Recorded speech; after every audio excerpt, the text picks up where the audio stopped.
What was it like? What's what like? Screwing a psycho. Norman, this is your mother. Norman, can you hear me? 22 years later, Norman Bates is home. Psycho 2. It's starting again. Welcome to The Good, the Bad, and the Sequel. This is the movie podcast where we're talking sequels, and we do it in two parts, typically. But with the writer's strike, thank God that's over. Now we just need the actors to come back, and then me and Jamie, I can put Jamie back to work and get a lot of interviews on the books. So again, we're kicking off our scary sequel month, which is like the fourth one that we've done, which is insanity. And this one, we're kicking off with a movie that me and Jamie, right when the strike happened for both of them, we were texting back and forth of like potential ones, and he threw this one in there, and then it just like sat in the back of my head. So when I was thinking about what would be a like kind of like a different sequel I've never seen, Psycho 2. And wow, before we talk about Norman and who's his mom and all the other and Dennis Franz, I got to introduce you to my partner in this sequel watching journey, Jamie Riccardi. Jamie, how are you? I'm doing awesome, Doug. How are you doing? Dude, I'm doing great because I think I'm trying to think of another one we watched this year. I don't know if it was this year or last year, that it was a movie that I've never seen before. And then afterwards, I'm like, oh my God, this is so good. Oh no, I'm thinking of like not saying it was the greatest movie, but like the Dragon movie, Blood Fist 5. Like it was like so kind of like when you're watching, you're like, is this the most clever written movie ever? Whoa, and dude, wait, hold on. I mean, tell me. You're comparing this movie now, and I'm not saying the type of movie, but like putting it on the first of all, and again, this is out of character, but I thought this was a very good sequel. Oh, very good movie. So the fact that you put in this, comparing it to Blood Fist 5, I mean, yes, I know. Yeah, maybe that was a bad comparison. It was a bad comparison. Yes. Okay. Yes, I get the bad trickery, comparison, but it was, to me, it was like more like surprising. This is a really good movie compared to the other one, but I was like very surprised at how good it was, how like well it was shot, and like just the story and the people that are in it. Yeah. So yeah, I like this movie. I think it's very good quality of a follow up to a classic movie. You know, you take the original Psycho, which I did watch again right before I watched this. You know, I just wanted to throw, and it still holds up. It's amazing how it was shot, how Hitchcock did everything, and I'm like, how are they going to follow up this classic? And I think Psycho 2 does a very good job of following it up. I do think it's definitely one of the top horror movie sequels. With that being said, there's a lot of silliness to this movie that is so ridiculous. But I think Norman Bates, the character, does such a great job in this movie. The twist, I would say the ending, I think it was fantastic. Oh my God, yeah. And because it's weird. It's like, it's not really a twist, but it's such a good ending for, again, I guess to lead to another one. But yeah, I mean, but there's definitely a lot of questions in this movie. I mean, a lot of stupid things, but it was a good movie. It was a really good movie. Yeah, no, there was a lot of twists along the way, and I know the end was I guess it was eventually expected, if you guess, but I was still like kind of shocked. So we'll get to that. Well, I'm not even talking about the end. I'm talking about just like the resolution between him and the other characters. I thought it was such a good way they did it. You know, in such a again, we'll get there, but yeah, that was good. And I know you mentioned Dennis Franz, who looked like he was portraying Ron Jeremy in this movie. Oh my God, yeah. I feel like he was Ron Jeremy. Like, if he had to look up a character study of like, all right, how am I going to play this character? He just basically channeled Ron Jeremy, because there might have been the sleaziest character we've seen in a long time. Oh no. Oh, I'm back. No, the thing that was pretty funny about it was when he was like just yelling about running the business. When he's like, hey, you know what I do? You know what I do, Bates? I run a good hotel. And he's just yelling at him, and he talks about like, yeah, some people come here, adults, they rent it for an hour or two, do what they got to do. I'm like, Yeah. Just do it in your car. He was like a Ron Jeremy / Louis De Palma.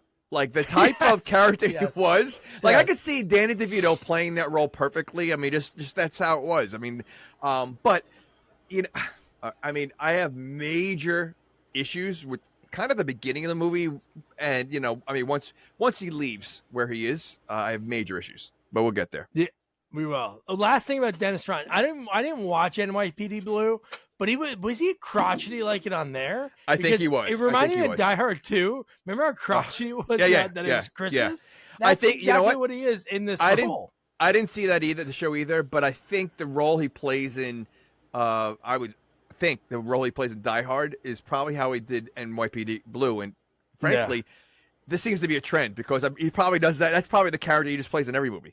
Yeah, I know. He does it so well. I mean, you know. Oh no, dude, you need a crotchety guy. He's the one to call. He's like the first on the call sheet. You imagine though, like you know, when you talk to him, like if he does interviews, he sounds very distinguished. He's very because he plays the crotchety, sleazy sleazebag like New Yorker so well that it just it looks natural. It's too natural. But so what was pretty cool was you got the old Universal logo in the beginning of the movie. Man, that was like a little homage to Hitchcock. And then one thing I want to ask, because I was kind of when I noticed that there was a Psycho 3 and a 4, I know the 4 is like a prequel. Yep. But I was like, this movie must have done well. How well do you think it did? Wait a second. The budget was $5 million. Okay, just because there's multiple sequels doesn't mean it does well. Well, financially, the one movie has to do well for the next one to get greenlit. Yes. Are you going to tell me all 9 Sharknadoes did well? For the budget, all 3 Mirrors did well. Well, maybe. All Terratoons did well. They must though. No way. They must have exceeded their budget. If their budget was for Terratoons, like Joe did that on a cheap thing. So I'm sure if the budget's 10,000, you make 30. You're like, okay, I can do another one. I also think that, you know what, it's also getting your face out there, and like, you know, people do these stupid, like again, Sharknado. I can't imagine number 7 doing well. I just think, you know what, it does enough to get people, you know, on the camera, get them in front of the screen. I mean, I don't necessarily believe that just because it does well, because you take all the Puppet Masters, you can tell me they all did well. I don't think so. I'm sure they beat their budget, because most of the time. And then I love that you said Sharknado 7 and 9. You're like wishing them to existence, because I think there was only 6. I think we covered the last one. No, didn't we call the last? We covered that was 6. Mm-hmm. Oh, all right. Then you got me wrong. I mean, number 7's coming. I wouldn't be surprised. But no. Anyway, so it's budget $5 million. What do you think this did? You remember it's the 80s. You know what? I remember the trailer for this back in the 80s. I mean, I was young, but I do remember the trailer. It probably did back in the time 50 million. Yeah, it did 35, which for a horror sequel, I think the best that a Freddy did, I think, was Dream Master, and I think that was like 30, really 35 or 40. So like, you got to think on the 30 million profit. Like a studio's gonna be like, oh my god, this is awesome. So down the road, we have to try to cover 3. Maybe we have to get somebody that tried to worked on that. Well, you know what? We probably can get. I'm sure we can get 3. Yeah. I would say we can get 3, or even 4. I mean, 4 would be interesting, but I'm not sure if Norman Bates is in 4 since it's a prequel. So I'm sure he. I'm sure Norman Bates is, but not. Right, that's what I'm saying. So it's a prequel, yeah. Which, by the way, I read something interesting that he was married and his wife was on one of the planes in 9/11. Oh my god! Isn't that crazy? That is pretty wild. Yeah. So, but yeah, you know what? I thought Perkins, he really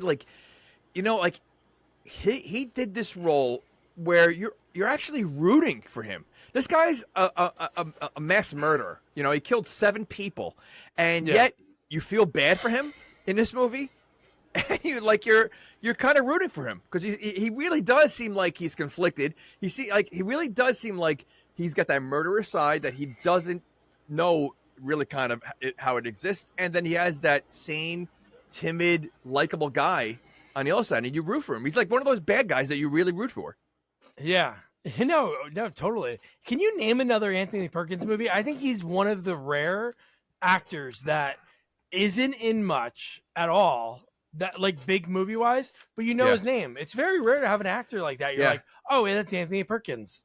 I don't know. I don't know if there's anyone else like that has like a one-hit wonder sort. And the fact that it's got to be like one of the most famous movies of all time. Yeah. And yet he hasn't made anything. Like, that is strange because I mean he does the role so well, and I wonder why he wasn't bigger in Hollywood. Yeah, I'm sure he was in a ton. I'm sure we looked at his IMDb. He probably has a ton of credits. But I'm saying to be at the forefront of a movie, I agree. I couldn't think of another movie with him. But so let's get into this. So we get your favorite thing about a sequel, especially you got to think 23 years later. Yeah. That's a huge gap. And we're getting a little bit of flashback of the most famous scene in movie history. Of course. You know? And I got to tell you, for 23 years, he looks almost the same. I mean, he looks he does. like he really does. And I mean, granted, the relationship between him and Meg Tilly was a little odd. Very weird. Very weird. I mean, one of the many aspects of the weirdness of the movie. But yeah, I mean, I do like the flashback because, you're talking about a time when, people didn't have the internet to look at these trailers of old scenes of movies. So you're talking about, this movie came out, 83, you said? Yeah. Okay, so it's the first time people even thought about Psycho in 23 years. Yeah. And I think renting stuff. Well, VHS, 77, 78. So that's what I mean. So, and even TV, then, maybe rarely. And even then, they weren't renting Psycho. They were renting like the newest movies they could. So like that's why one is probably did well is because they're like, oh, like we haven't heard about Psycho in 20 years. And I think that's part of it. Like it's great to see those clips of the old Psycho just to reminisce, for the people that haven't seen it in 23 years. Yeah, no, 100%. And one thing that was really cool about this, Tom Holland wrote this movie, and he's in it. So the director, writer of Fright Night, he did a ton of other movies. But what did he play? He plays a deputy at the police station. He usually does that in his movies. He has like a little small role. But yeah, he's only at the police station. But he's great, man. Big horror guy. So it's pretty cool. He wrote it. I'm surprised they didn't throw a little Hitchcocky thing in there, like like a picture of him or something, like some kind of cameo, even though he didn't direct it, just like a thank you kind of thing. The one thing I did read is they were trying to get Jamie Lee Curtis to play the Meg Tilly part because her mom is the one that was in the shower in the first movie. I know, and it's funny when you look at her, I'm like, it doesn't look like Jamie Lee. Like doesn't look like her. Yeah. I think when she got older, you could see it in the face a little bit more. Sure. But that'd have been really cool. And then she was like a horror queen. Yep. That's all she was doing then. Maybe Trading Places came out in 84, Fish Call Wanda 85, 86. So she's doing all horror before this. Yeah. Wow, that would have been awesome. That would have been cool. But you know what? But I don't know if it would have worked as well. She did a great job. Meg Tilly did a great job. You know what? I'm surprised she's not as big either. I mean, I know she's made a bunch of movies, but obviously her sister was a much bigger name. Yeah. So... Although, it's funny. I feel like Meg Tilly was a better actress. I don't think Jennifer Tilly was really a great actress. Yeah, well, I think Jennifer Tilly has the voice and the quirkiness and the... Well, she has other things. Bazoomas. I'm going to be 37 tomorrow, and I just said bazoombas. But that's now you're showing your age. But yeah. So what was the one thing that was weird because my wife's going back for her master's, so she's working on the computer. She really enjoyed this movie. She fell asleep when she was done, but she really enjoyed watching it. You know what? My wife and daughter, first of all, my wife and I, we watched the first Psycho together. Even though she's seen it a long time ago, she did watch it. And then her and my daughter started watching Psycho 2, but they both fell asleep. So I said, you're either going to watch it or you're going to listen to our podcast and you'll find out what happens. Nice. So, yeah. No, because that's what I was trying to, she said, what happened at the end? And I'm like, yeah. I'm trying to explain it. It's like, wow, this is really good. Yeah. No, they liked it too. So yeah, like I said, they did a very good job for a horror movie. Because I mean, in a way, it's not even horror. It's more suspense, I think, than anything. I mean, great special effects. So when they do the, I would say they did step up the gore a little bit in it. Yeah. Yeah. And you know who did the special effects? I don't even know what else he did, but the name caught my eye, and I wonder if they purposely found this guy. His name was Albert Whitlock. I'm like, okay, that's a little too on the nose, but so one thing I wanted to ask you about, so after we got the kill when you saw the flashback from the first one, and then the camera panned over, that was really weird. The way it was like blood, blood. You heard like shouting, and then one thing that was really cool was Jared Goldsmith did the soundtrack. So there's so many things that go into make this movie great, like great music, a great cast, great direction. Like there's so many shots in this. When you see Norman, even the closing shot or the first time when he gets back home, when he's standing with the house up on the hill, just the way it's looking up. The house alone is so iconic. Oh, I know. I mean, over the hotel. And then you see it in the shadow, and like you know, it is so iconic. So yeah, I mean, you know, all that stuff is great. I'm curious, does Perkins do the voice of the mom? Or is that so, like, because I mean, like it is a creepy old lady voice, you know, and if he is doing it, he's doing a great job. But I'm just curious. I mean, like, I'm serious. Like, I'm curious if he actually does it, or if they just have a woman. Know. I don't know. That'd be good. All right. Well, if there's any psycho experts out there, you know, I'm curious. I'm sure Egan knows. Sequels only. Yeah. No, I'm sure he does. But yeah, so then the courtroom scene. Bizarre, because I don't know, does this really happen? Like, if somebody murders 7 people, even if you plead insanity, 20 years, man, that's I know it's a long time, but that's light. Well, there's a lot of aspects where I feel like the law doesn't do its job well. So, you know, and you know, I mean, the fact that one, there's no monitoring system for this guy after he gets released from prison at all. You know, they just drop him off in the exact same spot where he murdered 7 people, which doesn't seem like the right thing to do, where you're just going to bring up memories of all the good times he had murdering people. You know, like, I love that Robert Lozier mentions that, and he's his doctor that got him out and helped him. He goes, you know, this could really bring back bad memories. I got to go. It just leaves him. Hey, well, you know leaves. What? Not for nothing. Everybody seems way too calm around this guy. Oh, I mean, like, you know, I mean, like the fact that Franz, whatever his name is Ron Jeremy, is Dennis Franz, that he's picking a fight with a mass murderer. You know, you have a mom who's literally leaving her daughter at the house of a mass murderer. The daughter is hanging out with like everybody seems like so. If he killed 1 person, I wouldn't want to be around them, let alone 7. Like, now since you just let the cat out of the bag. No, not really. No, no one was really taking. No. so no, let's talk about it now, because I'm sure people have seen this, or hopefully you watch it, because it's totally worth wherever you rented it from, like $2, $3, $4 online. I couldn't find it on YouTube, but Mary. So I was like, no joke, shocked when we found out the connection. Did you think that? No, not at all. Not at all. I mean, I don't know what I thought. I mean, obviously, I thought Anthony Perkins was going crazy again. Me too. But you know, if you think about it, it's almost like a Scream kind of thing, where they're like, you know, alluding that, you know, something else is going on when really it's like right in front of your face. But okay, since we're talking about it again, and I already said it, you have this mom who's out for revenge, right? Which I think it's great that they had the same actress 23 years ago, you know, playing, you know, the same part, right? It's very cool, yeah. You know, and she obviously is not happy that Norman Bates is getting out of prison. But you're a parent. I mean, I don't care what kind of plan you have to try to get him sent back to prison. You're going to sacrifice your daughter? Like, I know. Like, you know, like, I mean, and there's a point, I think, where she says, like, don't worry, you know, like, just do it one more time, and you know, we'll get the cops right away. You'll be okay. What? Like, there's no way. And she's making her sleep there. Like, she's making her sleep there. I mean, it just, that's not gonna happen. You know, what mom's gonna do that? And, yeah. So all right, you know, just the whole like the fact that she started working in the diner 4 days before, so that's probably like right when he was getting out.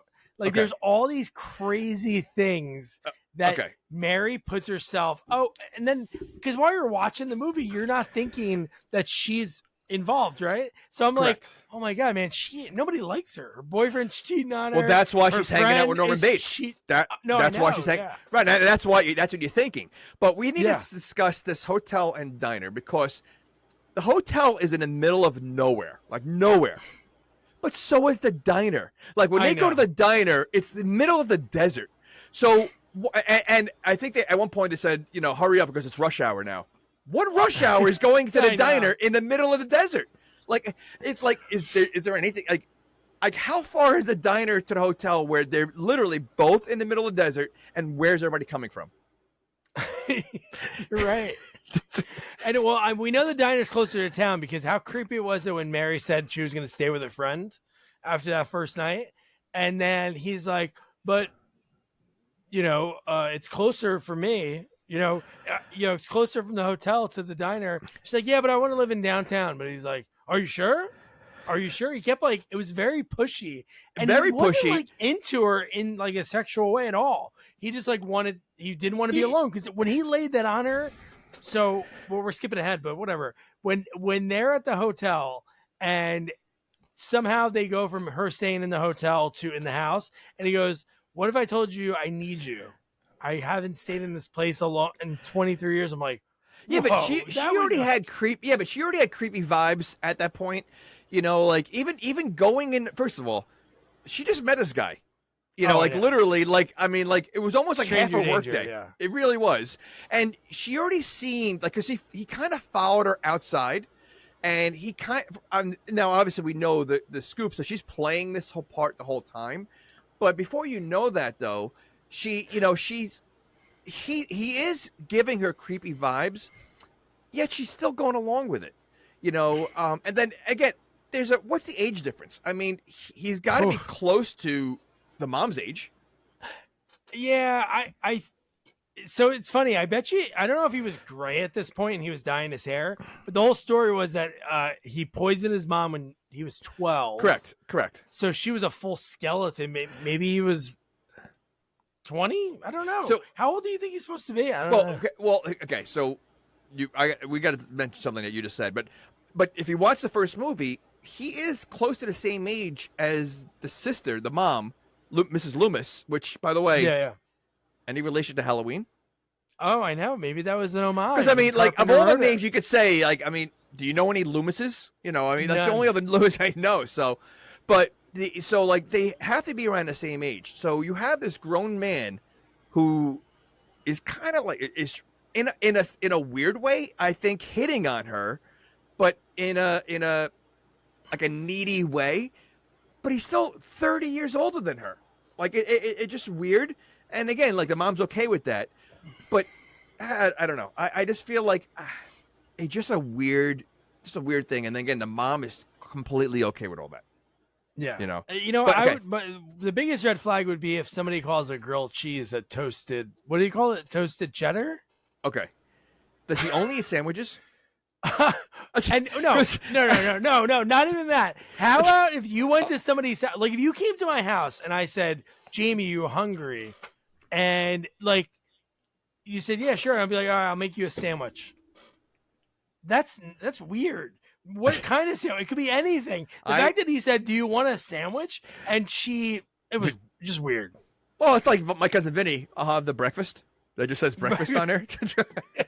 But listen, you know what? When he came back from the grocery store, he was carrying a bag, and inside the bag, it looked like it was 3 boxes. It looked like 3 boxes of cereal. That's what it looked like. Yeah, total. One was total, and the other thing was sugar. It was like it was like Sweet and Low was one of them, and I couldn't read the other one. But I paused it. It was like so grainy. It was ridiculous. And when you look at his kitchen, it looks like there's nothing in there. Like, it literally looks like there's nothing in there. And we're not even at the house yet. How immaculate looking the house looks after 23 years of no one living there. And it looks so clean. And the fact that who's paying for the electricity for 23 years? Oh, I know. And the phone worked right away. And I loved, again, at the time, because I didn't know what the twist was, because obviously you wouldn't the first time you watch it. When the note from his mom is under the phone, I'm like, how the hell can that still be there? And then he hears his mom's voice. So in my head, I'm like, oh, he's going crazy already, which would make sense. He's going back to the scene of the crime. But the fact when you really think about it, I love to see like Clue, like the end of Clue, like seeing like her mom, Mary's mom, Miss Loomis, dropping like, everything. tiptoe around. Like is she in the house right there, or Mary's in the house going, ooh? Well, that's they were doing. So they were taking. It was again. It's almost like a Scream situation where while one was there, the other one was doing something else. So like when he was outside, say with her, the mom would be in the bedroom in the window so you could see her. So like they were obviously working together. I mean, listen, good plan, but I mean, again, like just so weird. Like the fact that he's again going back to the crime scene where he murdered 7 people. And the state is allowing him, one, to go back to business, the same hotel that has peepholes and everything else. He's still allowed to work there. I mean, it's just so ridiculous that they would allow this. Yeah, I wrote down his job at the diner. He was hired as helper. You're gonna be the helper, Norman. Hey, he's gonna be your new helper. Not like he's just like, all right, no experience whatsoever. He just, I know. And I mean, not for nothing, he showed craziness the first day on the job. Like, he did. At that point, don't you say like, all right, you know what? Do me a favor, don't come back. You know? Yeah, no, I know. Yeah, he took credit for breaking the thing. Oh, I bumped into her. I broke a plate, and she's like, "It's okay. I've broken 10 plates. I've started 4 days ago." And it's like, how are you working here? Well, I guess because there's no one around to work at this place. Well, it's the only place to work. There's nothing else around. So everybody, like, if they need a job, they're gonna work there because otherwise you're not working. Yeah, and Franz isn't hiring people to clean the rooms to cut back, so and there's not no for jobs. nothing. Do we ever see more than one person at that hotel? Like, how do they stay in business? There's never more than one. Like in the first movie, it was only Jamie Lee Curtis's mom. Yeah, and then in this movie, it was only the couple or the one that he had in his back room, whatever was going on. Like he doesn't have there's never anyone there. Yeah, there wasn't. There was like some room keys gone, but not like a lot. Because he went to go grab room 1, which I guess that was that was the peeper. Jamie Lee Curtis's mom. That was the peeper. That was the peeper room. Yeah. That's why you saw him hesitant of grabbing it. He's like, oh, maybe I can start peeping again. And then he did choose the other one. And again, that's part of like the likability of Norman Bates. You're like, all right, this guy's really trying to He's help trying himself. not to He's murder. trying. He's a good guy. Well, I mean, in reality, I only think he kills one person, right? What? Oh yeah, no, that's really that is what happened. I mean, so and I mean, in reality, he really was trying. I mean, although that was such an unnecessary kill. I mean, so but I love that. It was okay. Great. So going back to something you said earlier about his mom and the full skeleton. So after he poisoned his mom, like, how long do you think he had to wait for her clean bones, for the body to decay enough that he just had a skeleton there? Like, you think he like peeled everything off and then washed it down? Like, I mean, like if that was, because obviously that's what he needed, because it proved in this movie at the end is he needs that skeleton. He needs that skeleton of his mom, right? So like I wonder, like, what's the process of someone that needs a skeleton to be like, what's the process? How do you get do you have to get, well, I guess that one acid that they do always lie. I think that melts the bones. You have to get something that's like diet lye that only melts the skin. But I don't know how long it takes. But the fact that I love when the sheriff was talking to Mary in the basement. Again, she didn't leave at that point. Yeah. And then the fact that she covered up for him, which will, again, at that point, I'm like, what the fuck? Why is she doing this? This guy's a convicted murderer. But the fact that the guy's like, yeah, you know what Norman used to do down here, right? Get this mom down here. I'm like, oh my God. Well, he killed her aunt, and then where's her father? And her dad. Okay, so he killed her dad, which was her aunt's boyfriend that became her dad. So the sister, Mrs. Loomis, married her sister's boyfriend. Yeah. Okay. Yeah. Okay. It makes sense, right? Yeah. Okay. So the food looks. Last thing about the diner, because I really like. But the fact that when the food looks so gross, and he goes, "Your job's to read the orders," and it's like, did he go to school? He couldn't read. He was sounding out each word, taking forever. And then how about it makes sense that he doesn't. How about when he hesitates when he says cutlery? Cutlery. I don't have any knives in this house. What a weird lie. And then she finds one in seconds. In seconds. Yeah. In seconds, and it's like the biggest knife ever. It's Yeah. like right away. But now that makes sense because she was a plant to be there. But No, there of were so course. many signs to leave, even when he offered her to stay in the place. And he's like, "You can stay. I have a room. I own a hotel. You can take your room." Okay, let me ask you this: did he see the knife before she did? Like, did he know? He it was saw there? the knife earlier when he Okay. first got into. Okay. Yeah. So let me ask you this, and that's the exact same knife he used basically to kill the 7 other people in the first movie. So you have again the court system letting him out of his cage to live a normal life, but let's leave the murder weapon that he used to kill 7 people in plain sight. Like, wouldn't you think? Like, all right, you know what? Let's clean the house out, like baby-proof Yeah. it. Get rid of all the knives and anything, any Murder-proof sharp it. objects, Yeah. and murder. Yeah, I guess it's psycho-proof it. You know, and, Yeah. and that's it. No, they leaving the weapon like in plain sight for this guy. Like, it's almost like they were begging him to kill again. Yeah. Only butter knives and sporks. Like Plastic nothing. knives. Like Only plastic, Yeah. plastic everywhere. then it makes sense if he only eats sandwiches because he can't cut much.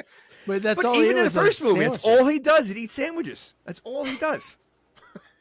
Well, like you Oh said, my though, he God. was a kid, so he's just so and he's got the mind of a kid. So that's all his. He's so used to having like peanut butter and jelly and bologna sandwiches, and that's that's all he eats.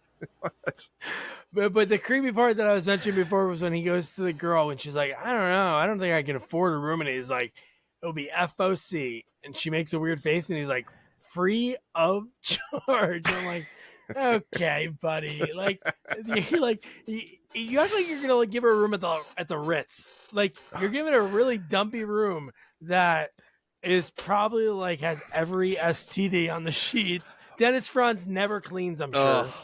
Okay. The minute it looks so seedy from the outside, and then the minute Yeah. I see Dennis Franz at the front desk, if you want to call that a front desk, I'm walking right back out and sleeping in my car. Yeah. You know what I mean? Like, again, because, I mean, it really does look like a seedy, crappy, cheesy motel that I really don't think anyone, and which is probably why it's always empty. Yeah. And maybe that's why he's also painting it to kind of spruce it up a little bit, later Yeah. in the movie. But, I mean, when you see a sleazeball looking at the bat, there's no way. Even if I don't know if there's a peephole there, I'm assuming there is one. Yeah. When you check into those, you gotta make sure. And can you close the peephole? And he's like, what do you mean? Close the peephole. And he's like, okay, close the peephole. And the peepholes in the movie, they look large. Like, they look so obvious.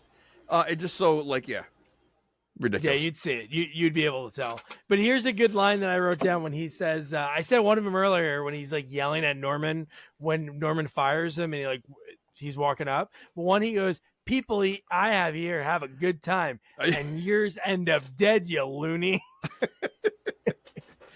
Again, the way he's antagonizing Norman Bates. Again, Yeah. this is a psycho killer who's killed 7 people. And you're gonna call him a loony? You're gonna I call know. like you're gonna get on his bad side? Like, I mean, what do you think? I'm sorry, he does kill 2 people in this movie. Dennis Franz. Doesn't He he, doesn't kill Dennis kill him. Franz?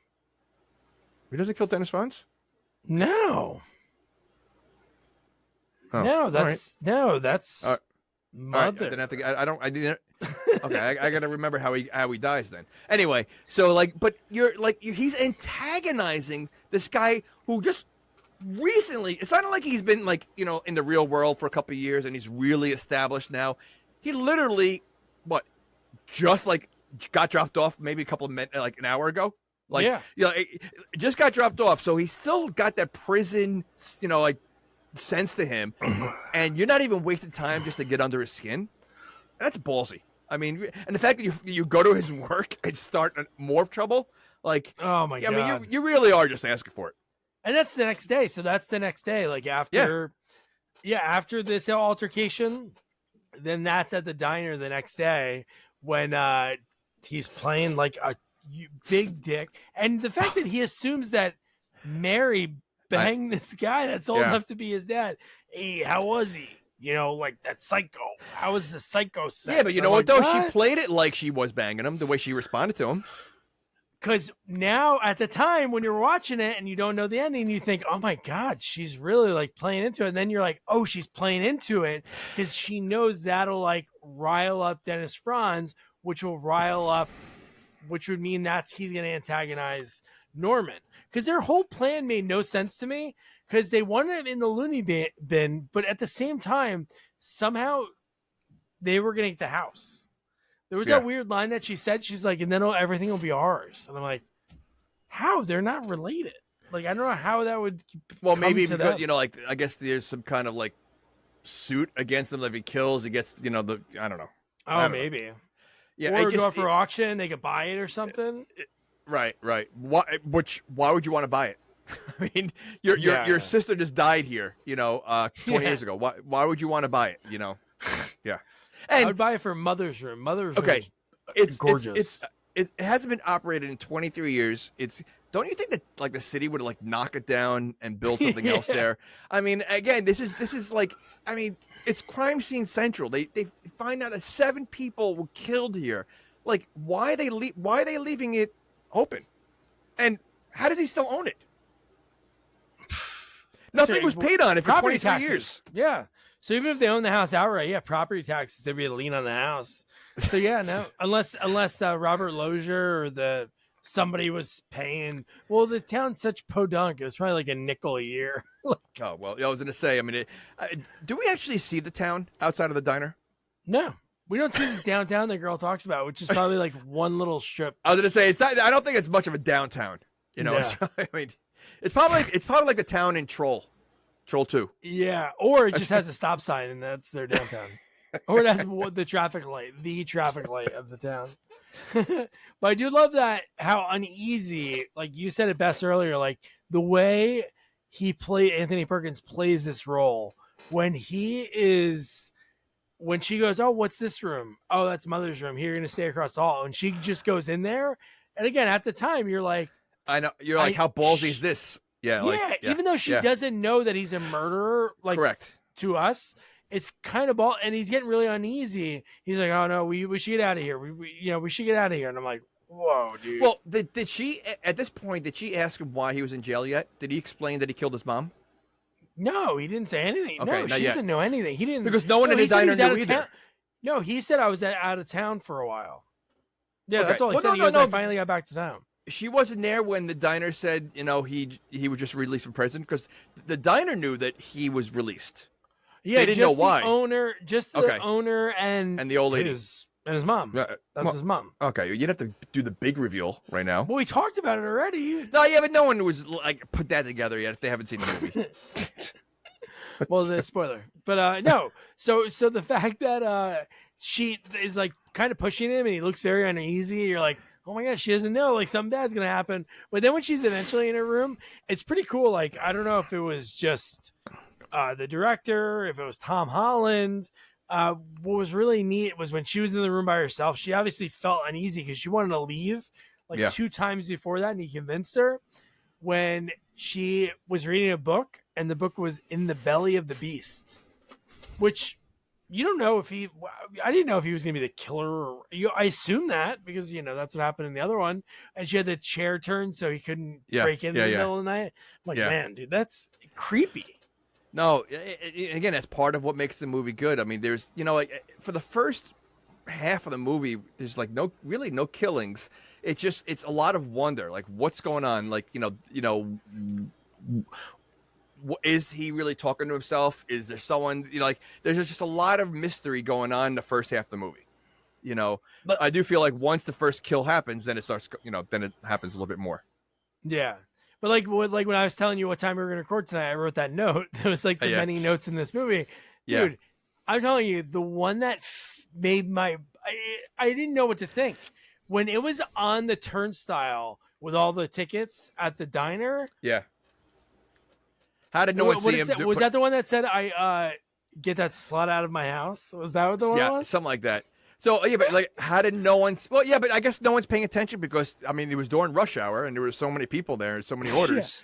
So, Yeah. No, what's crazy was after the fact, when the ticket wasn't there after he confronted Dennis Franz and said, oh, he put it there. He wanted to rile me up. And it's like... It fell in the oil. Like, didn't it fall in the oil or something like that? It burned up. That's why you couldn't find it. I didn't notice that. I was thinking, I thought Mary just swiped it. No. Quick. It fell like in the fryer or something like that, and that's what happened. when he burned the chef that I guess has burned arms anyway, because he was totally fine about it, because he just He walked was out, completely was fine talking about it. normal. Hey, just get back here. Just get in the back. He was screaming at first, and then like 2 seconds later, like nothing. Yeah. Like it was a paper cut. Oh my god, man. And then how about when he comes home and the room is all made up? That's the one that really messed with me, because I'm like, okay, he's really seen this room, his mom's room, and there's the another note about get the slut out of the house or I'm gonna kill her. But when Mary gets home and then he shows her the room and it's not made up, I'm like, oh my god, that is crazy. Do you think like the mom and daughter were like that's why the house is so clean, because they've been taking care of it all this time? Maybe. Because that's the only way they're gonna make him go crazy. Because again, this is a house that hasn't been lived in 20 years. Not one cobweb. That's a great point. There were Because if it way was more like- it cobwebs would've been in like Karate condemned. Kid. Yeah. Karate Kid 3 in the store that he buys. There was way more cobwebs in that, Yeah. which was only a couple of years old. Like there's Yeah. it literally looked like it's been lived in all this time. You know. Yeah. So I mean, wonder if they were cleaning it and then setting up the room and everything just to again make him feel at home real quick. Yeah, because if not, then Robert Lozier would have put him in downtown.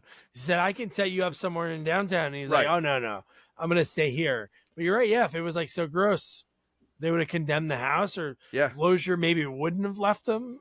I don't know. But I don't know. It seemed like Lozier really didn't care much. Yeah. So He just drove, like, made his peace, and they'd leave. But then right here is where he lets Mary in on everything. He tells her about everything, because he's not everything. Well, not everything, but he does say the line, I don't kill people anymore, remember? Because she goes, oh, I can't believe that you're able to keep your cool. And the way they showed him staring at the knife on the cake, the random cake that was sitting open, like Yeah. that was kind of weird in a diner. Like, at least put the glass, the glass like surprise thing. But well, that's what it is. nothing. They keep they've showed the knife so many times in this movie, and I think that's part of why the movie was so good, because they show you the temptation. They kept dangling the carrot in front of Norman Bates throughout the whole movie, and you see him like staring at it. You see him like almost wanting to grab it. Like you see the emotion and the struggle that he had, but he still kept his cool. Like he still was in control. But at the same time, the audience is like, but is he really in control? Is he really keeping his cool? Is he writing these notes? Is he, calling himself? Which I don't know why they would think he was calling himself, because how did he make the phone ring? Yeah, that is true. Cell phones weren't around for him to call himself. Like, Right. that So, wasn't a thing. Yeah. No, you're right. And then even the peephole. So she goes, we get the 80s rule. We get Meg Tilly's boobs when she's getting peeped on by who we think obviously at the time it's Norman. But that just shows you, the 60s, they didn't show any nudity, and they basically did a whole scene. Like they didn't have, so in reality, you don't have to show nudity. Like you could the scene could be just as effective if she was behind a fogged out, sliding door or something like that. But once you get to the 80s, it was all about perversion and as much nudity as you could show, because it really is unnecessary. Because the Psychos proved it. There was they easily could have got throw some nudity in that scene, when she was showering. And Wow. I know if you haven't seen the movie in a while, like the shots when she's getting stabbed, literally her elbows blocking one thing, Yeah. her other arms blocking. Like it was it was crafted so well that they showed nudity without showing nudity. Do you know, 13-year-old Jamie would be like, what a dork. What do you mean boobs are unnecessary in movies? Wait, I didn't say unnecessary in movies. I'm just saying Oh, okay. for this scene, it just shows you the difference between 80s and how creative in the 60s they were. Now it's No, you're right. we don't need creativity. We just need boobs. Yeah. But the fact that in that part, I'm like, oh, Norman must be watching. Yeah. And it's bizarre. It's really another movie that it's almost like in the vein of The Game, in the sense of I could watch this again, but knowing what's going to happen again, maybe I've done it with The Game and other movies that have the twist Yeah. at the end, but Like this one Sixth might be Sense. fun to watch again, because you're like, maybe there's other things that you could pick up on. Okay, so wait a second. So but Norman wasn't upstairs at this time. He was downstairs. Oh no, he right? wasn't peeping. It was obviously Right. his real mom, which is crazy. What? So was it, or was? But she wasn't in the picture yet. Was it? Was She it? was in the picture. She was in the diner. Well, she was at the diner, but why would she be peeping on the girl? Like, the only other one in the house at the time was Meg Tilly's mom. Yeah, if Meg Tilly's mom was in the house at that time, because a lot of times we she don't would know stay at because that she was hotel. right. So that means Meg Tilly's mom was peeping on Meg Tilly. That's kind of weird. Well, I don't think it's the mom in the diner because there's no point of her peeping on the door on Meg Tilly. I mean, there's no point of Meg Tilly's mom peeping either. No, I think the only reason maybe it was Dennis Franz. that makes more sense. But then he honks the horn like a few seconds after this. But no, That's true. You know why I think it might be the Norman's like real mom, because her whole thing was when she very timidly in a very calm voice revealed like what she did and why she did it. But she probably knew that Mary was up to no good. So that's probably why she was there. She probably she thought Mary was up to no good in the shower while she's showering. I mean, okay, if that was the case, she could look in the peephole for a second, see, oh, Mary's showering. Okay, she's at this point. There's nothing she can do that's up to no good. Let me leave. No, the peeper was peeping for a while. Yeah. No, she was definitely peeping for a little too long. Well, she was in prison for a while, so you never know. I like how, like, you know, again, the biggest trope, you know, when you this camera zooms in on like a hole, and then all of a sudden you see the eyeball, like right there. I know. You know, Yeah. and even though you know it's coming, it's still like, you know, like it still kind of gives you that, like, you know, kind of little jumper, like, oh, uneasy. That and the keyhole. Yeah. When you see somebody peeping in the keyhole. Ugh. Yeah. But so this is where Dennis Franz, again, you said it best. He knows that Norman's a murderer. So he goes, even though he's fired, he thinks here's a good idea. Let me throw rocks at the house. Let me huck rocks at the house, yell, and and then, dude. I don't see. Good. I don't remember then what happens here. Then I'm drawing a blank on Dennis Franz. Nothing. All you do is he's yelling at the house. Norman is looking outside. He doesn't go out. And then you just hear footsteps, really loud footsteps, and you see like the dress, like Norman did in the original. So that's why you're like, okay. So you're telling me the mom killed him? Yeah. But so she's a murderer. Now she becomes a murderer just to get Norman back in the prison? No, his real mom. Everybody that is wronging him, she's protecting him and killing these people. The way she cut the special effects of the movie are amazing. Dude, his cut on his I know, face his cut in the face so was good. it was so the special effects, So again, I knew he died. I just thought it was Norman that did it. No. See, I'm still trying to figure out his real mom getting him. I wonder if that's true. We need questions from. I need. What do you answers mean? from What's Egan. true? What are you talking about? That it was his mom, the old lady from the diner. So you're telling She's me at the end of the movie. What do you mean? I know that. So you're telling me. She reveals it and says, "I did it." Wait a second. Oh, she does say it. Yes. I don't. She says I that. don't. Then I missed that too. I don't. The I don't whole know. final scene, she sits at the table and I know that. explains that I wanted to protect you, though, you know, that woman. Well, I thought she was talking about all those years. Like I don't know. I didn't put it together. So you're she she was in prison, I think, the whole time because that's why she gave him up. Yeah, I know she was that crazy. I know. Right. Yeah. Wait. So you're telling me between Meg Tilly's mom, and Anthony Perkins' mom, they were kind of doing like a Scooby-Doo by wearing the dress and the wig. They're all in the house, never stepping in front of each other, but somehow it's almost like the Marx Brothers thing. Like, you know, they're all like going in, not knowing the others are doing what the others is doing. Okay, that makes sense. Actually, yes. No, like 100%. No, I know, but it's so dumb. And they all happen to have the mom's one dress and wig. Like they have the exact same wig and the one dress. Yeah, no, you're right. No, it is. No, it's super ridiculous. Okay. But no, somehow that because it would make sense if Meg Tilly's mom revealed, like Mrs. Loomis, if she said, "I had to kill him. He wasn't a good person anyway." Then boom, that makes sense. Hey, let's frame him for murder. then we can get away. But that was never revealed, and she I was can't never believe there. I can't believe I missed this entire plot of the movie. You know, Yeah. I literally like, I don't know how I missed it. All right. Anyway, I still think it's a little silly that all three of them have Mrs. Bates' dress and wig, and they're running two around. of them share the one that they hide under the stone in the basement, the perfectly crafted like hidden compartment in the basement. Well, isn't that what we've talked about before? The hidden under the floorboard kind of thing. No, yeah, Like, yeah. In what's it called?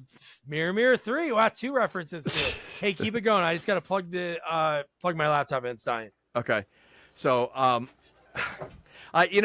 now with all these questions about the mom, I definitely have to see it again because I still can't believe I missed this whole point. I knew the end. I knew that she went to prison. I knew that she was saying that she was protecting him, but I did not put it together that she was dressing up and killing people. Why'd she go into prison in the first place? She was crazy. I don't know why she went in, but she went into a loony bin like him. So obviously, it like ran in the family that she did it. And I forgot her timeline when she said she got out about the time that he went in to prison. So so when he went in at like whatever 20, she was just getting out. She goes, I heard about it, and it's right when I got out, and I saw you got sentenced, and yeah. Oh man. So you're telling me just watch the last scene again. No, I'm going to. It's so funny how timid she is. Yeah, I know. That's what makes it even crazy. Like, yeah. So do you think that? So is that why was maybe Perkins annoyed at him for doing all this and bringing him back in? Because I mean, like obviously up until that point, he was kind of playing the good guy role the whole time. Like he was really trying to be in control the whole time until that one scene, which was in a way comical. What he does, like it was just so out of the blue, right? Silly. But I mean, but I wonder if he did it because he's mad at her for kind of bringing him back to being Norman. Yeah, by doing that. It's making him look like again, like he already got convicted once for these things that happened in the house. So like 2 times, like the same thing is happening. And one thing I wanted to mention was another thing talking about crazy timing that we know it can't be Meg Tilly's mom is because Meg Tilly's mom called the house. So that was the crazy timing about it. There was that phone call and it was asking, oh, is Mrs. Bates there? Mrs. Bates has been dead. Is this you? And she's yelled to me, right? Is it you? Yeah. Is it you to me? And then that's what made you think that it was him storming out of the house. But it was like these other footsteps that probably was his real mother. So weird. now the movie's getting even more weird. Just I mean, yeah. But again, definitely weird, but like so good that creative. That many it's creative. things. No, I agree. I just think that the not crossing paths as Norman Bates' mom is just a little ridiculous. Yeah. So and then it wasn't when she was done with this shower, right? It was the next one that she found the people, right? Because there was that reflection. Yeah, the first one was she took right away. It was the second one, correct? Yeah. And then that was so weird too because so that happened. She gets out of the shower and you're thinking like, oh man, she's going to be so pissed. Cause at this point we're thinking like, she's just this normal girl, that waitress that needs a place to stay. Why wouldn't she be creeped out? But then when the cops are there and she like gets very calm, right? Yeah. Or what was the cops or Robert Lozier? I think it was the cops. Yeah. No, it was the cops. It was the cops. Yeah. Came and he had his hand on her back. Yeah. Yeah, He's like super handsy, and she was sort of into it. Yeah, but they were kind of holding like hands at one point, or like, so I didn't understand their relationship. Like it was just weird. And after she saw the eyeball, who did she think it was? Did she think it was Norman? But he was down. Like she knew he was downstairs, right? No, she didn't know. She didn't know until. Yeah, she didn't know because she does confront her mom, but not saying, oh, no. She confronts her mom about it. Okay. She says, were you looking at me through a peephole? Yeah, because Norman was downstairs. So, yeah. Just like when and her Norman mom was locked says in no. the attic. Like, yeah. Right. And again, right. So, like, but she's still okay staying there. With all these, like, coincidences that don't involve her, it's like, Norman couldn't have, okay, now it all makes sense about the mom. Because when he was locked in there, and she says Norman could, I was just trying to figure out why she kept saying Norman couldn't do it. It was okay when he was locked. Yeah, in. she So, locked her in there. She Yeah. locked her up there. Correct. So she has Yeah. no clue who's doing, what's going on, who's killing, or whatever, and she's still okay with that, and she knows it's not Norman, so which means there's another killer out there. Yeah, she even says to her mom when they meet up in that very nosy front desk clerk at the hotel. Yeah. Well, when I saw that scene, I'm thinking like, all right, this is gonna be like another ambulance driver thing. That I bet you he's the killer. Oh, Because really? he didn't say 2 words, but you see him in the background, and the camera went on him a few times. It wasn't just like, so it was obvious that they were going to him, and I'm like, why do they keep showing him? I thought he was going to be involved somehow. Yeah, no, but we did see him later. He gave a statement at the police station. He was like writing it down. Right, correct. Because he was like Correct. a real, but that was at that point when she was like, she was said to her mom there. She goes, I think someone else is in the house. And I'm like, no, and her mom was getting angry at her.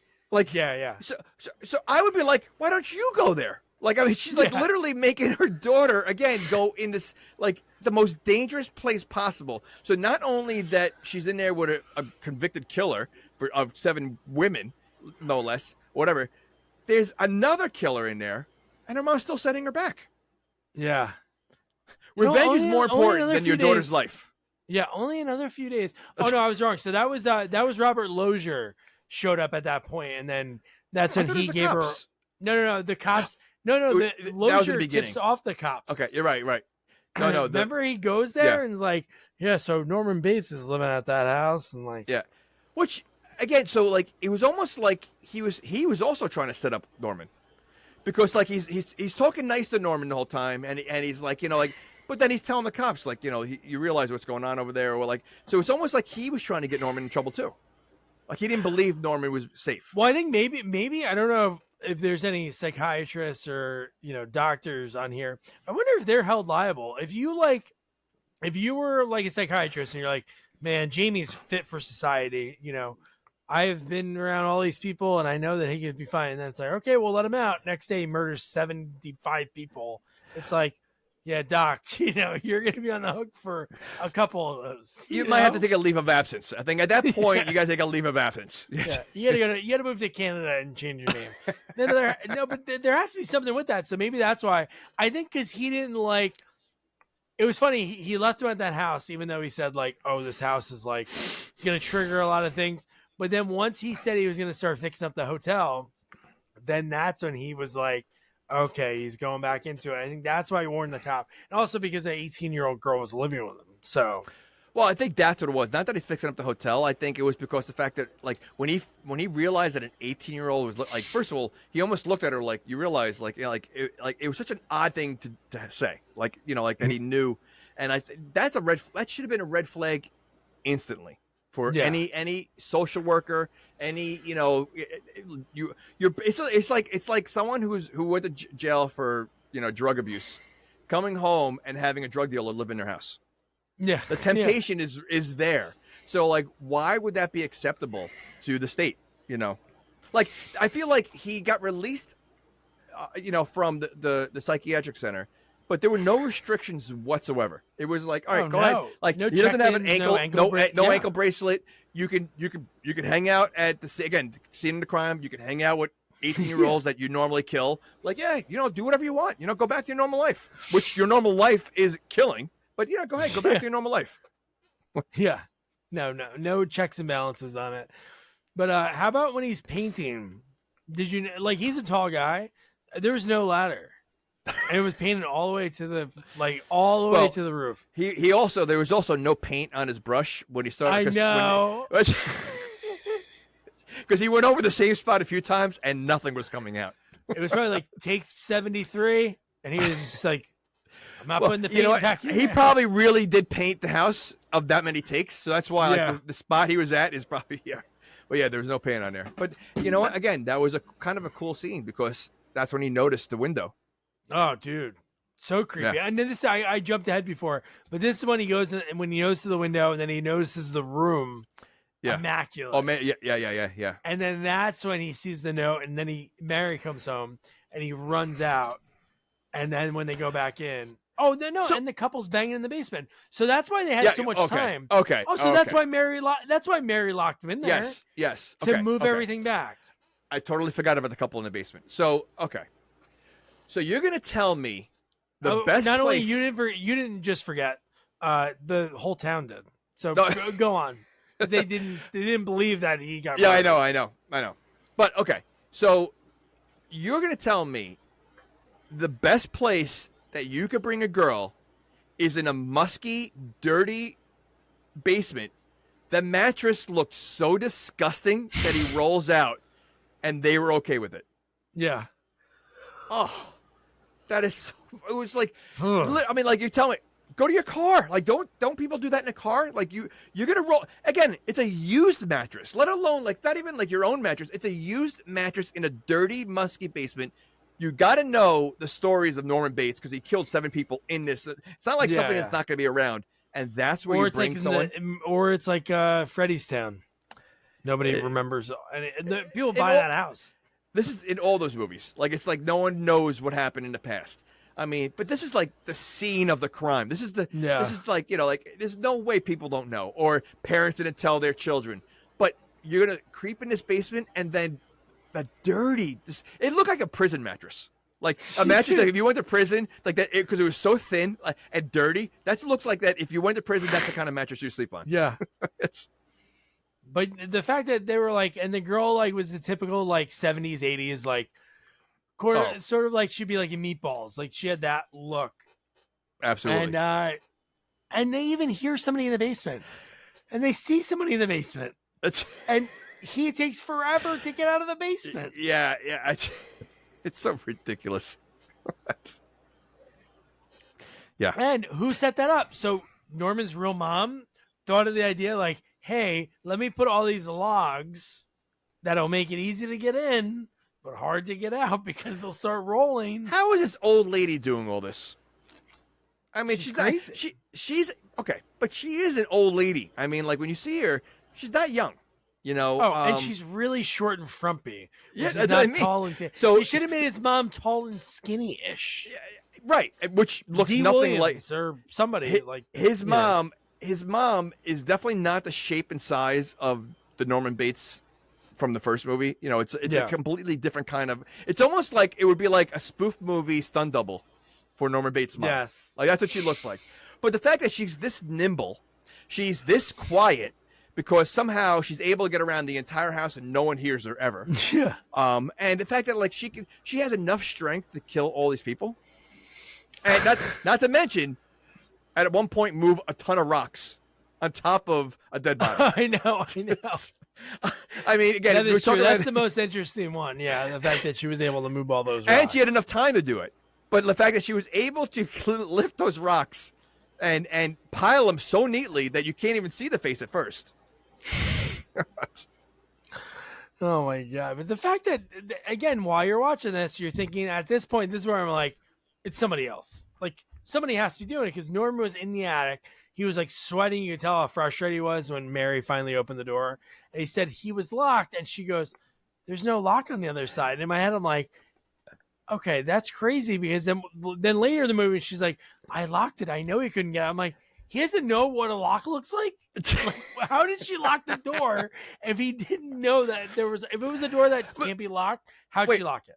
No, well, clearly it was locked, but how did he know that there's like? Why did he believe her when she said it's his house? You're gonna tell me he doesn't know if there's a lock on the door or not?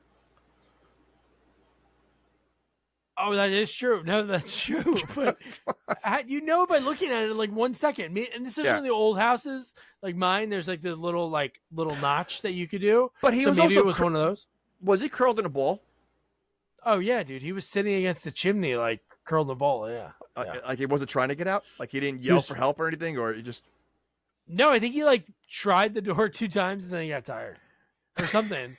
But the fact that in that time you have, I guess Mary by herself or Mary and her mom rearranging the room to make it look like the day that, the way it was like earlier in the day. And then also in the house is the mother in the basement. That's what I'm saying. And no one's making noise. No one hears a scream. You know, no one hears them trying to escape for the window. Like, it's just so like it's so Scooby-Doo-ish. Like no one hears anything what's going on in each scene. No, and then so the next scene when the sheriff comes, then I'm thinking like, okay, he was the worst sheriff. He's really the worst sheriff, by the way. Terrible, yeah, absolutely terrible. The fact that he's like, yeah, I don't know if I believe her. Yeah. We got a girl in the car. She's hysterical, saying that her boyfriend was murdered in the basement here. He did not believe her for 2 seconds. Like he really like he went there with an attitude, first of all, and then he's like not taking it serious. I mean, she literally was screaming like she was so something obviously happened, and he was just like, yeah, she's probably lying.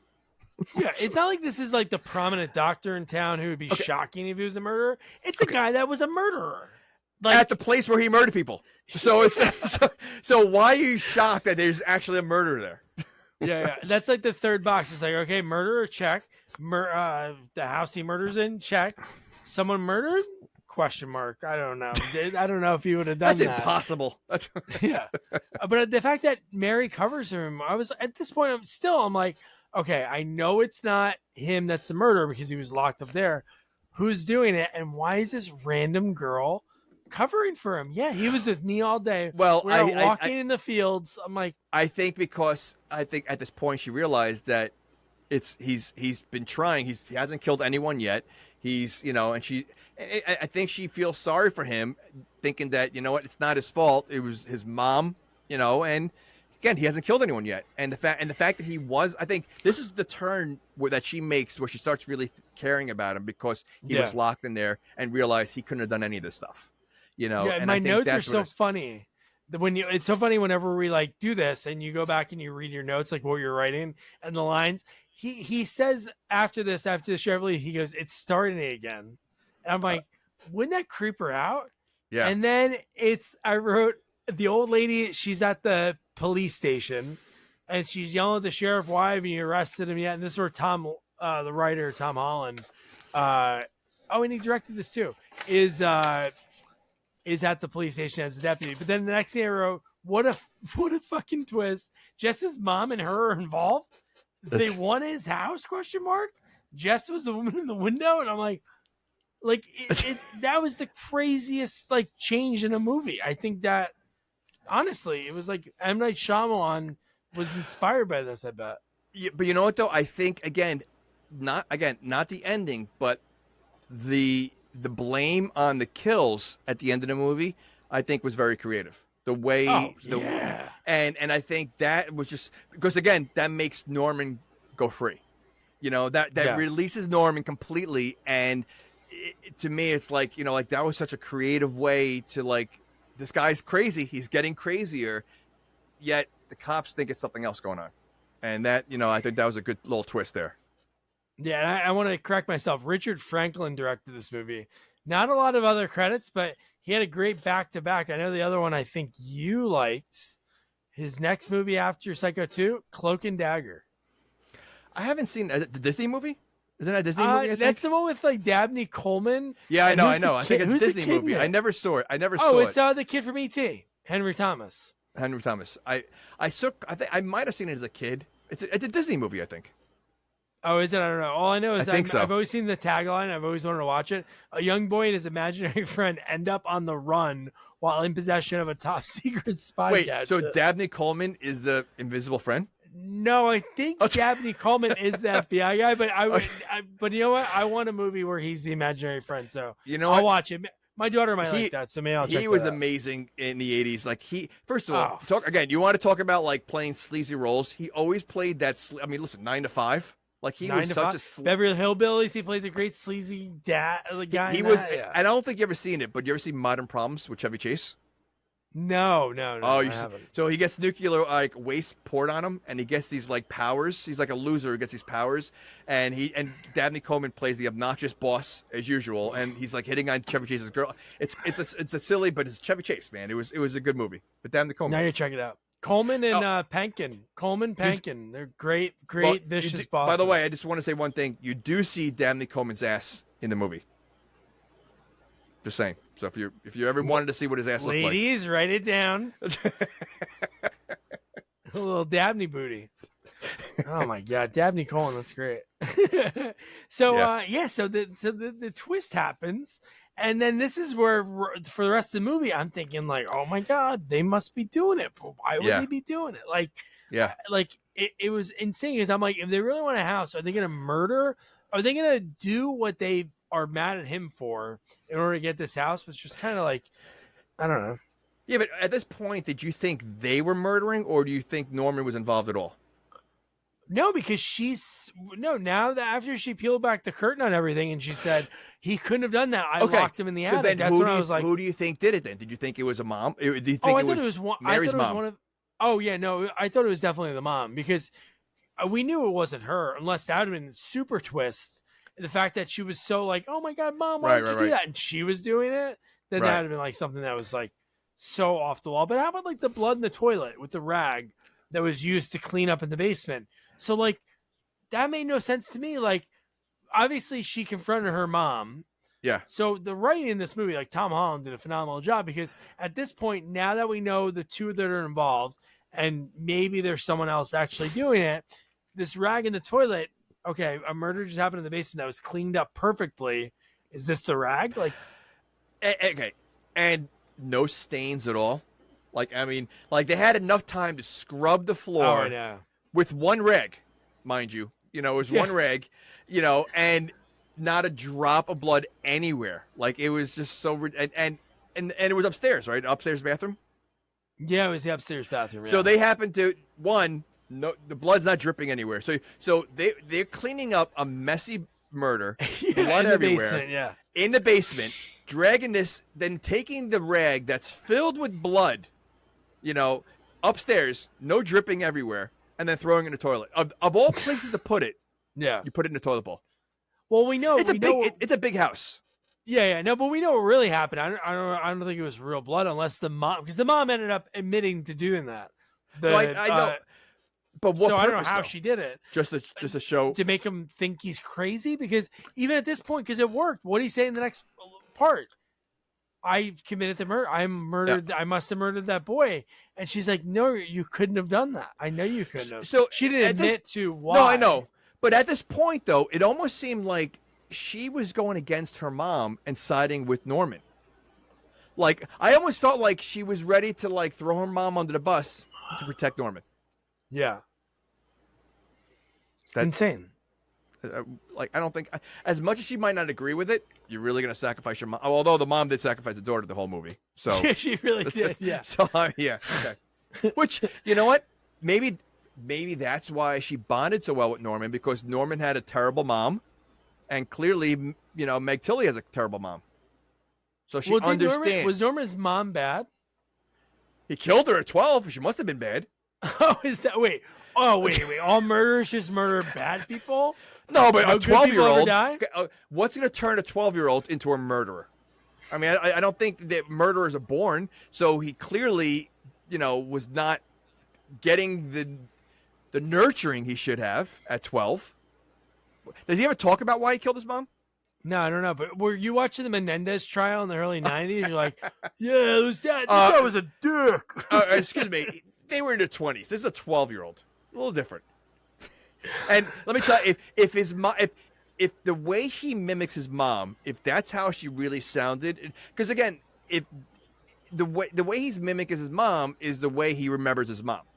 So how demanding his mom is, how degrading his mom is, the annoying voice.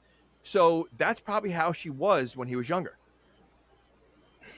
I'm sure when you watch part 4, you'll see some craziness from the mom. Yeah, maybe just only sandwiches and milk. That's it. That's all they ate, sandwiches. Nothing was ever cooked in a pan or like in the oven. The oven was never used.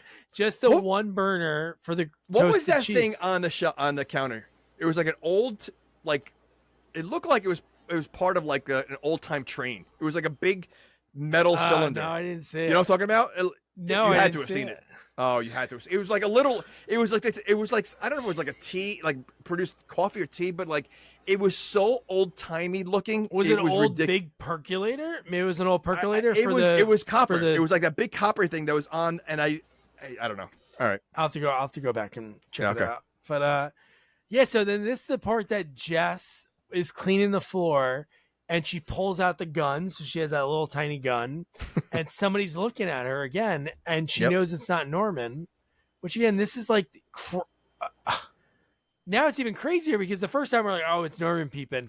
Even though Right. when they did that cut with with Franz honking the horn, we see him downstairs, so it can't be him. But this is like, okay, who's this other person? Like, is the mom really shouldn't be peeping on her own daughter? Like, Right. that makes zero sense. So who is it?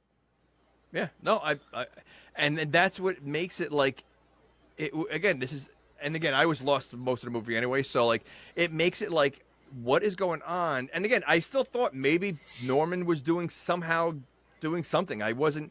It was just, it was confusing enough to make it mysterious enough. Yeah. And then how about like, okay, if you think you're in a house because he hears his mom again, and which again is that, who is that? Is that his real mom making the sounds, or is that Mrs. Loomis? Like, Well, he doesn't 'cause- know his real mom. No, he doesn't know his real mom. But I'm saying, so that must have been Mrs. Loomis trying to make him go even crazier, like just making Norman. Yeah, why would his real mom do that? Yeah, I guess that makes sense. Yeah, no, yeah, that's true. But that means she was looking at her own daughter, Or he's They're just both hearing that in his. I thought a lot of times he's hearing it in his head. Oh, that could be the case. You know, too. like, I mean, like, so, but that's what it is. Like, I didn't know, like, even the phone calls. I honestly didn't know the mom and Meg Tilly were doing that. I thought he was just picking up the phone. I knew someone was calling him, but half the time I just thought he was just talking to himself. Oh yeah. Oh yeah, me too. Because when she took the phone, there was no Yes, voice on he the was. other end. There was no Yes. voice on the other end, and he was totally ignoring what she was saying to him. He was having his own conversation with his mom. Like, yeah, 'cause well, even that, she that said- was like kind of weird acting because it was like he was talking too much. There was like no conversation. No, it was, happening. but you know what though? But it also had a creep factor to it because he goes, no, Oh, yeah. like, I think it was in the beginning of the movie. She's like, no, mom, I'm not gonna kill her. I'm not gonna do that. Like he was like Yeah. saying these things. So like, and you know, imagine like you're in a room with someone, there's no one on the other end. And they're talking to nobody, talking about how the person on the other end who's not really there wants you to kill someone that's in front of you. Yeah, no, I know. They're like ridiculous. But the fact that they think somebody else in the house and they're like, hey, let's just stay in this tiny room. And he goes, I'll keep watch. And he's holding the knife, double hands, like he's getting ready to stab her right in the chest. And he's looking crazy and hovering over her. And he goes, and a line I had to write down. You smell good. Like the wrote this toasted down. cheese sandwiches my mother would bring me when I had a temperature. Like what an old timey sentence. Like that would be like trying to tell a kid nowadays, like explain like a VHS or like a laser disc. Like the fact that just like toasted cheese and when I had a temperature. But you smell good, you know, like, and right before that, she's like, Norman, what are you doing? Like, Yeah. that was like the start, you know, and then again, I wrote that down. I mean, like, of all the things but again, he's a kid. So to him, Yeah, he is. as a kid, what smells good? Toasted cheese sandwich. Which I never heard anybody say that. I think that's a British thing. Could be. Toasted, or I guess Tom Holland ate toasted cheese sandwich. Maybe that's like a regional thing. I don't know where he's from, but maybe that's like it's a psychotic thing. Maybe that's Maybe it's part of the, what they eat. So it's, that's the test, like the Rorschach. Instead, Yeah. they just pull out like a grilled cheese and they say, "What do you call this?" Toasted cheese. Lock him up. Lock him up. But so in the morning, Robert Loggia shows up, and this is where I'm like, "Oh, this is gonna get even crazier," because now Loggia is telling him, "Hey, you know that girl that's been staying with her? yeah. That's Mrs. Loomis's daughter," and he's very calm about it. I'm like, wouldn't you think this person that's like really, but the first He's person going to you put him over the trusted- edge. Yeah, Yes. correct. Yeah. It doesn't seem to faze him. Like, he really doesn't seem fazed by it. Like, he doesn't seem annoyed at her. which is shocking. And he even says like Correct. they're here to mess with you because they want you to go back. Correct. They Correct. want you to get committed again, and you're like, okay, yeah, he's fine. But see, Robert Loggia also was telling the police about Norman's behavior, kind of thing. So like what side is Robert Loggia on? the side that I think a liability. I really think that in his head, he is like feels like he's going to be liable if something happens. Because even here, this is when Norman goes, "My mom is alive," and they're like, "What?" So you think he's doing everything possible on both sides to make sure nothing happens? I really honestly believe that. Like, I don't know why he wouldn't go to the cops right away and say like, "Hey, man." But he did. Mary He did and go to the Mrs. cops. Loomis. Oh, no, about him, but he didn't say "Oh, Mary Loomis is like being shady and staying at this hotel in town and sneaking in your house and putting on the outfit." The cop found that out somehow. I don't know how he found it out. Because the sheriff told Loja. I don't know how. Because there's only 5 people in town. That is true, yeah. So I'm sure it's not difficult. Oh my God, man. So how about like exhuming the body? Oh. So it's like Norman believed he was talking to Norma Bates. Like that's who he thought he was talking to, which is even crazier that the body was exhumed and he still believed he was talking to his mom after that. Okay. Then who was the skeleton in the first movie? Oh, that is the same. It's the same skeleton. They reburied the body. He stole the body after she was buried when he was 12. So you think they're going to waste their time reburying the body after they the family could have requested that. What family? What family? It's Norman Bates. There's got to be a master. They're not going to waste time burying, digging up the body. It's a pile of bones. They're just going to break it down and throw it in a garbage bag and just throw it away. I don't think they're going to rebury the bones. I don't know. Maybe. You didn't catch that, but I hope the listeners did. I said master. Okay. Oh. But I'm bummed.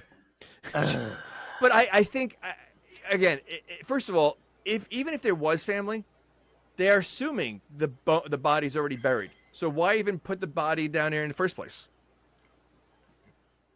Oh, you mean save time and just like throw the bones in the dump? Is that that's what I'm saying. Like they wouldn't. Like I don't think they would rebury it because I don't think anyone really cares about those bones at that point. That body. Or they they could have easily donated it to like science class in high school, if there was a high school in that town. Yeah, that'd be really funny. Where the two kids that live in town go to school. Yeah. The science class has the little thing in the thing, and Norman is trying to like go back to school.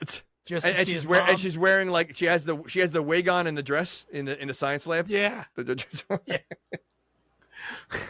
And this doesn't really help. Are we supposed to be able to see the bones? I don't know. He always sneaks in at night and puts a dress on his mom. Doesn't want her showing everything. But yeah, it was so bizarre that they exhumed the body, and then he's like, "Oh, no, I still believe that she's alive." Oh my God, do you think so? Do you think he did not believe that was his mom down there? Like, what is he thinking at this point when he sees the body? Like, what is he thinking? Well, he's thinking, I guess, maybe at the time for a second, Loja says, "Can you say back to me that that's my mom and I can't be talking to her?" And he like repeats whatever mantra back to him. But then as soon as he gets home, phone rings, he talks to his mom again, and then right after this is when he reveals to Jess that, "Hey, I know." This is where you start seeing a little crazy coming out of him. Like this is the start and of her. crazy. What does she do? He's on the phone, one hanging up. Yeah. She goes outside, goes into the basement, puts the outfit on, and says, "Put that phone down." And she has the knife I don't in her think hand. it's crazy. I think it's panic. So because she sees the crazy in him right now, she knows that he knows, and the fact that like he's like now calm about it, and he kind of confronted her. There's panic in her right now. She's like, all right, it's almost like it's like Friday the 13th Part 1 or no 2. Yeah. When they put on the mom's whatever, pretending to be Jason's mom. Oh yeah. This is what they're trying to do, but he's not falling for it.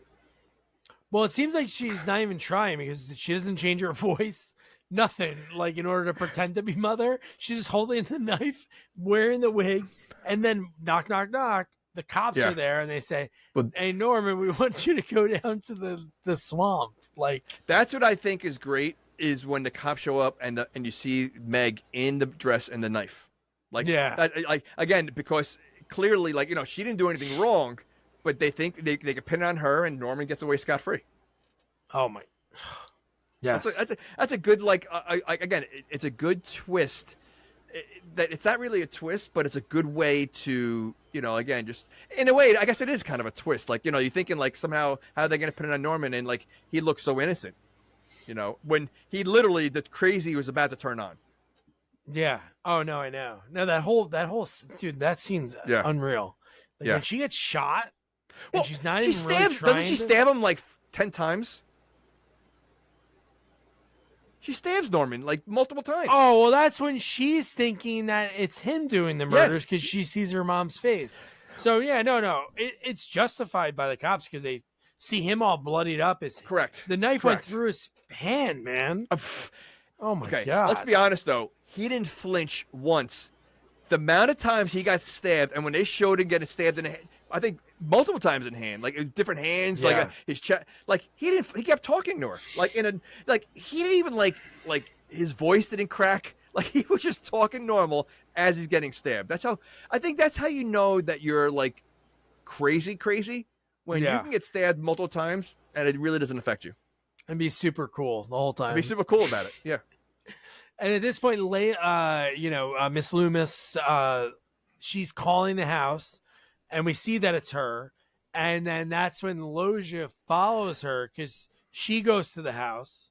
Yep. And then, dude, this is like one of the greatest. Like, honestly, there's so many kills that people talk about. Like when you see like the best kills ever. How is this not top 10? It looks so good when you see the knife go into the mouth. Yeah. It like looks like I think it is a top 10 because this is such a I've never seen it. I've never seen it. It should be because it is up there with any of the Jason kills, No, so good. Just seeing that really is. She's going to put the dress on and she looks over and then just like and it just happens so quick. The giant knife goes through the back of the head. So oh my God, so good. Yeah. And you know what's cool about it is, again, this is a woman who's been acting forever, like this actress, and to get a kill like that, in an older age after making these black and white movies and everything else, I think is very cool. Like like for at least for her, like you would never expect probably. I mean, again, I don't know if she was in all serious movies or horror movies, but like I'm sure she was in a lot of like classic black and white movies. She's probably a big time famous actress in the back in the day. And to get killed like that, that's crazy. Yeah, like a real like special effects. Like when special effects really kicked in for horror. Yeah, and she's like, good. Oh, it looked so real good. Creepy. Yeah. And Loja is in the house. He's talking to Norman, and that's when Norman tells him like, "My mom's calling." But Norman, I took you to the, we took care of the body you saw. And he goes, "Oh, but my real mom's calling." Then you're like, "Okay, what's that mean?" Like at that point, I didn't think that, but after watching the movie, then you're like, oh, real mom. Like I wrote that down. So I'm like, ooh, okay. So then I missed it. How did he know his real mom was? Well, maybe she just said that. I'm your just real said mom. it on the phone. You mean on the phone? Like okay, because we didn't hear the other end of the conversation, but that's what he was saying to us. Okay, okay. But Loja at this point found the rock. Yep. So Norman's real mom cleaned up pretty quick because Loja was downstairs in that same area. Yep. And that's where we saw her face. So he followed her to the hotel.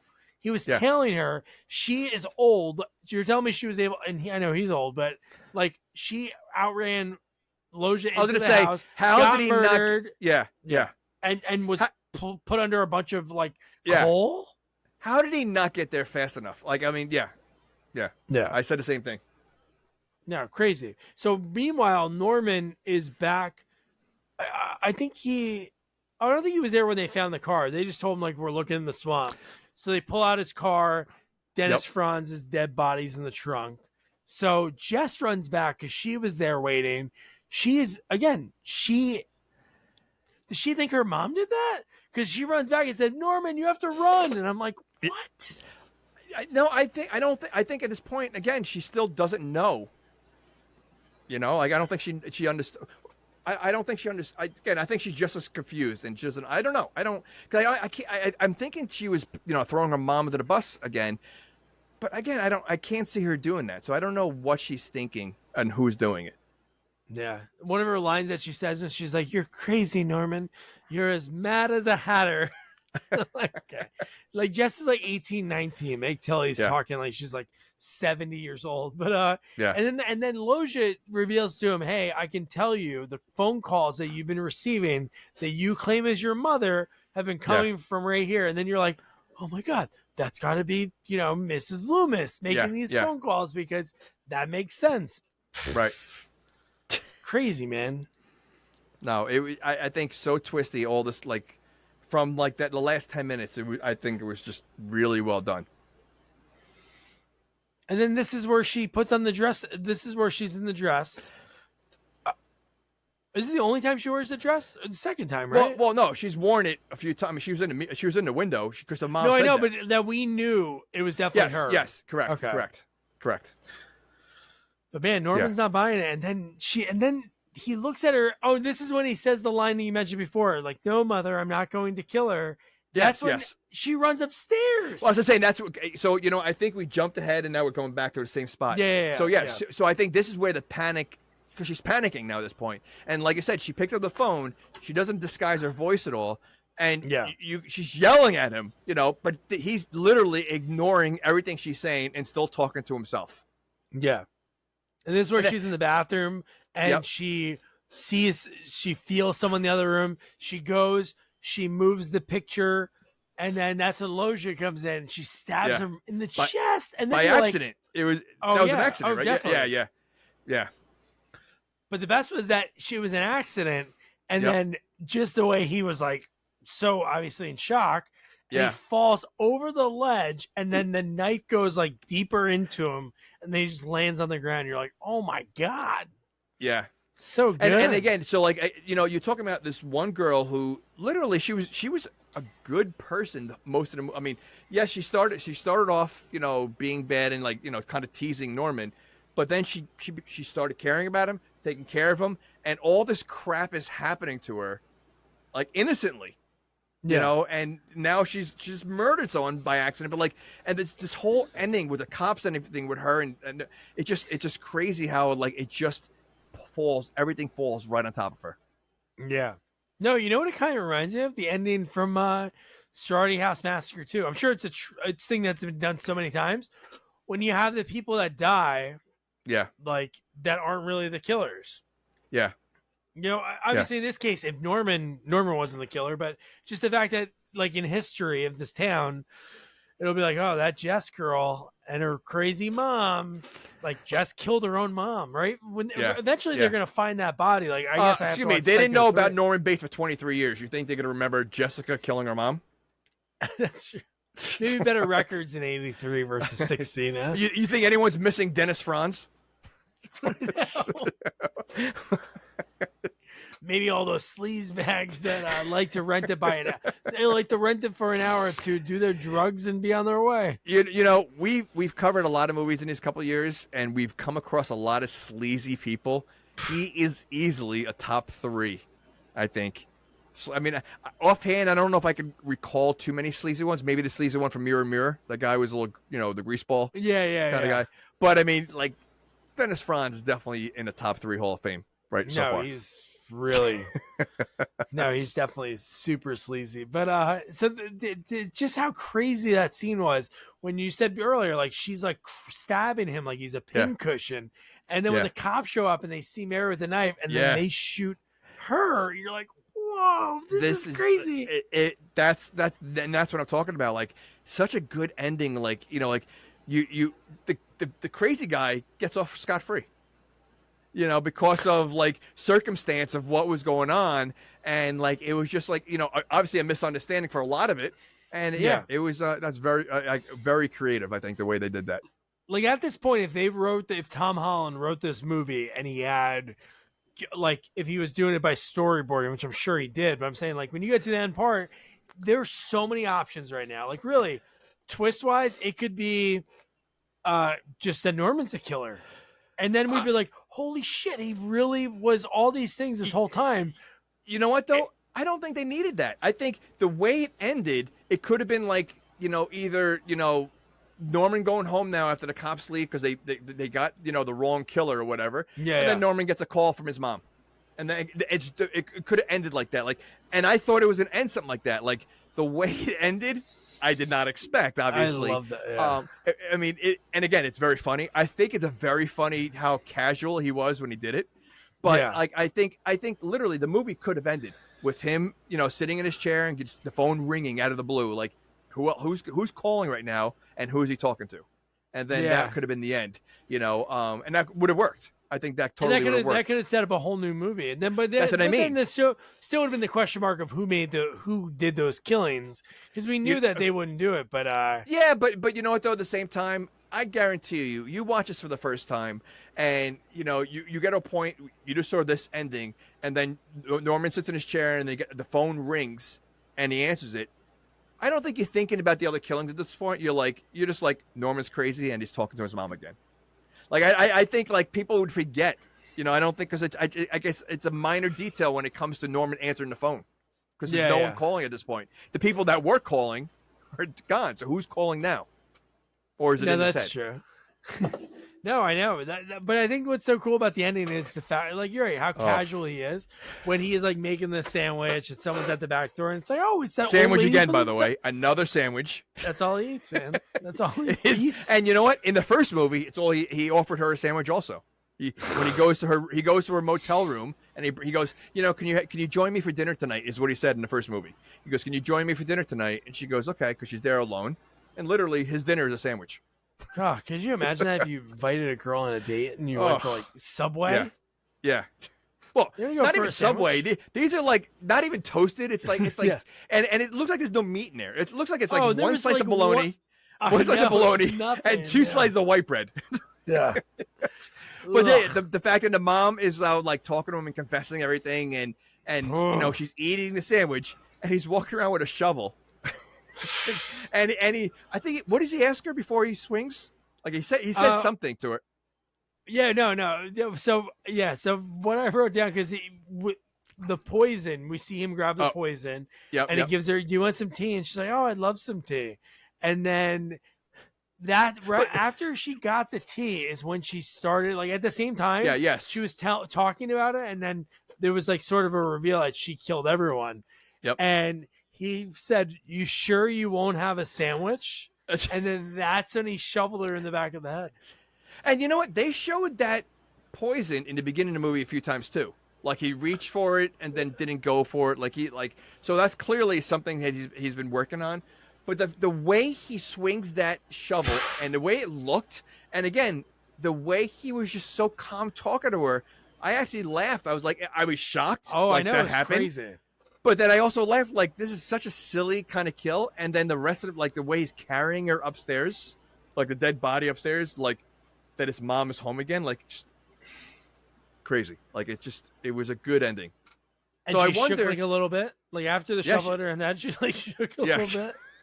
But it looked real too. I mean, like she literally was sitting there, and when I was watching it again, like I'm like, all right, is there like a stunt double or like no? And like it looked like he really hit her. Like it was good camera work there. Yeah, and then I love the mom's voice.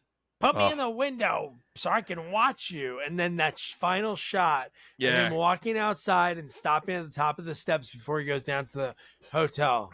That's like, I gotta get that on a poster or something. So I may have to watch the third one. I think I'm curious. I wonder if it's as good as this and like just where it leads to. I mean, I know, like I read the synopsis that I think a nun or a nun that's leaving the convent stays there, and I don't know if they have a kid or I don't know. Like obviously it's. I think it's. Yeah, I know. I think it's getting Norman to the weirdness. But I don't know. I just know the nun is there or something about a nun.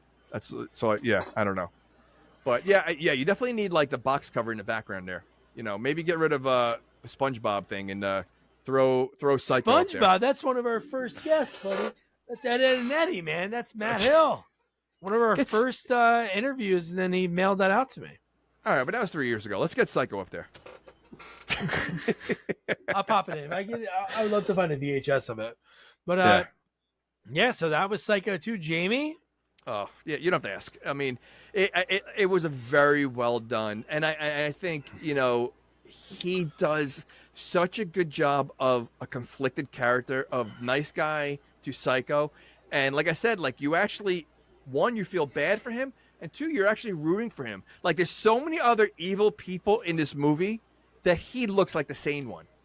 And I just think, I think it's a very Psycho is such an iconic. Like, I mean, if you, I mean, I know that, you know, we can do a top 10 movie and everything else, but if you take a top 10 horror movie, this is easily a top 10, if not top 5. And to follow it up with a worthy sequel, let alone 23 years later, I think they did a great job. Yeah, no, 100%. And I think just the fact that there's so many things that keep you on the edge of your seat. Like, what's really happening? Like, there's no, like, obviously the original was great at that. That's why it's like one of the best ever. But like in an era of, like, again, like you said, 23 years later, hey, let's try to do this movie. Same actors, sort of obviously the same timeline, but like, hey, let's try to do something different. And Tom Holland really, he did. One of the most unique things ever. Yeah, I agree. And again, you said it early on that, you know, Anthony Perkins does such a great job in this role in both movies. Yet, you can't name another movie he was in. And like, I wonder why, like, he wasn't bigger than he was. Like, you know, he was obviously young in the first Psycho. So you would think, like, this is going to be his takeoff. Like, he does such a great job in this movie. And you know what? You really don't. I mean, I'm going to look at his IMDb and just see if I'm looking at it right now. You know what's funny? Whenever you think of actors, you look at the known for right on the top. Yeah. It's just the Psycho movies. But when you look at it, he's really, I couldn't even tell. None of the other movies that he was in. Isn't that strange though? Like, I mean, like you said, he's a leading character. I think Vivian, what was her name? Vivian, no, what's her name? The one that died in the first movie. She was a famous actress.